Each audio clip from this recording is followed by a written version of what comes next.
আল্লাহ, এত কাজ কাজ করতে করতে অরান হয়ে গেছি। এই যে এটা হচ্ছে ঝাড়ু দেওয়ার মেশিন। কার্পেট এবং ফ্লোর দুইটাই পরিষ্কার করা যায় এটা দিয়ে। এতক্ষণ পরিষ্কার করলাম। এখন এই যে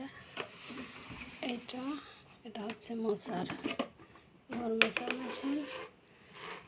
এটার ভিতরে এই যে অপশনটা এরকম, এখানে পানি সাবান দিয়ে এটাতে লক করে দিব।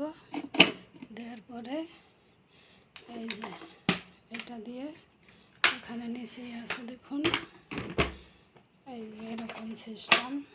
এটা উঠে গেছে আর কি, একটা আছে নতুন, ওটা লাগানো লাগবো। এই যে এটা দিয়ে এখানে চাপ দিলে মুভ করলে লক সিস্টেম আছে, লক খুলে এখানে মুভ করলে পরেই এখানে আর কি সাবান পানি আসবে, ময়লা পানিগুলো সাইড দিয়ে বের হবে, তারপর মোছা দিলে হয়ে যাবে। এরকম করে কাজ করি।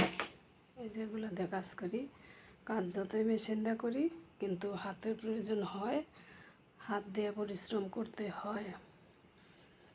মেশিন সব কাজ একা একা করে দেয় না, নিজেদেরও করতে হয়। এই যে মেশিন দেখুন, এই যে এগুলো দিয়ে এখন এটার কাজ আপাতত শেষ। আজকে এখন কাজ করবো, মুছবো ওইটা দিয়ে।